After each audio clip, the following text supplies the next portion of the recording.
Between each of them, Meta-chan says, Alec, Evan, Sean, and Mao have their own individual executions.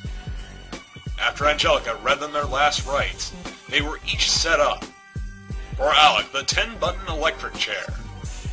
One by one, each of Alec's accusers presses one of 10 large red buttons designed to activate the electric chair.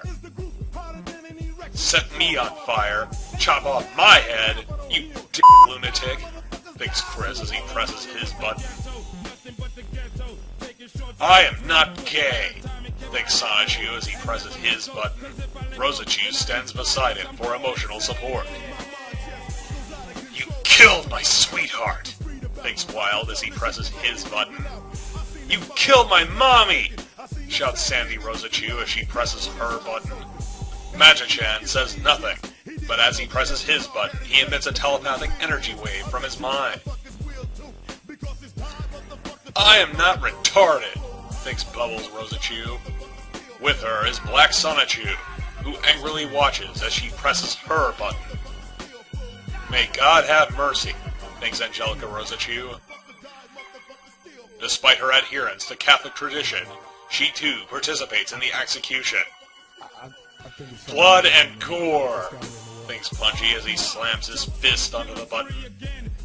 I bite back, thinks Patty-chan as she presses her button. I am not a robot, thinks Bionic the Hedgehog. As he presses this final button, the circuit to the electric chair is complete, and Alec is electrocuted. His blonde hair stands on end, and as he convulses, he can only say, La la la la la la la la la la la la. At last the current subsides, leaving Alec's body to lay limp in the chair, charred and lifeless. Evan hurt Wild and Sandy the most, says Meta-chan, by wanting Simona dead first and worse. He is chained to a wall. Despite the fact that Virginia law requires that condemned inmates choose either electrocution or lethal injection, Evan is indeed chained to a wall, left alone with Wild and Sandy. Sandy, you may deal as much damage to Evan as you want, says Wild, but we kill him together. Sandy smiles innocently and spins one of her arm drills. I understand, Daddy, she says. He will pay for even thinking of killing my cinder block mama. Sandy approaches the helpless Evan and winces with hatred. First she removes Evan's glasses and says, I'm keeping your glasses as a trophy of revenge against you, jerk. This is for my mother. At least I will not have this issue to deal with in my teen years. Die, scum! Against all notions of decency and humanity, Wild watches his infant daughter brutally torture her mother's killer. For several minutes, the only sounds in the room are Evan's tortured screams, mingled with the high-pitched whirs of Sandy's drills, and the awful growls they make as they grind into human flesh and bone. At last, Sandy's bloodlust is satisfied.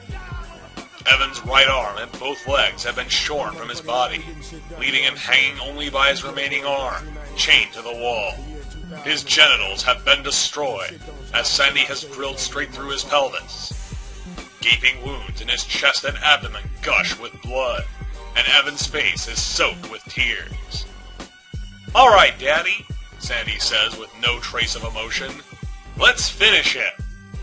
Together, Wild and Sandy hold hands, and they fire electrical energy on Evan, putting an end to his suffering. The janitors needed a ton of 409 cleaner to clear all of Evan's blood and guts off the floor.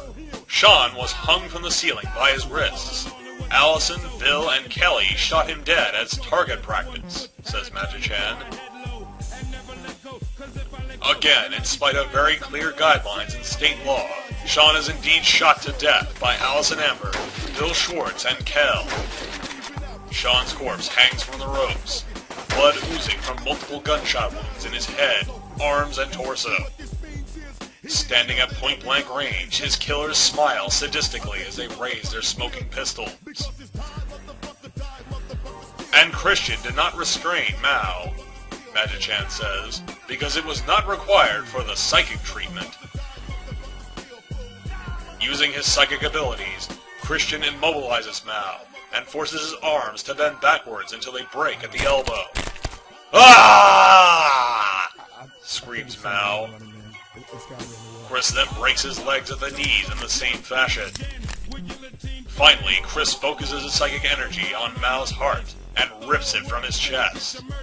Blood streams from the gaping wound and Mao dies instantly. Chris allows Mao's corpse to drop unceremoniously to the floor.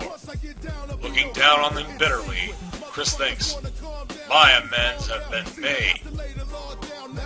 With the last of his enemies destroyed, Chris makes a triumphant pose.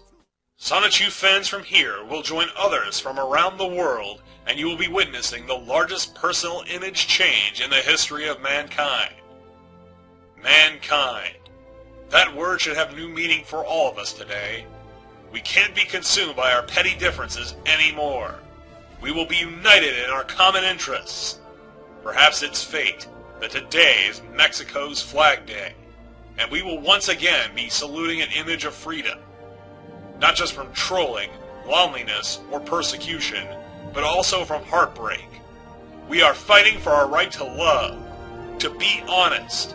And when the sun sets today, the 24th of February will no longer be known only as a Mexican holiday, but the day Sonichu fans and I declared in one voice, we will not go quietly into the night. We will not vanish without a fight. We're going to survive. Today we celebrate our Christian Love Day. February 24th, 2010. Christian W. Chandler.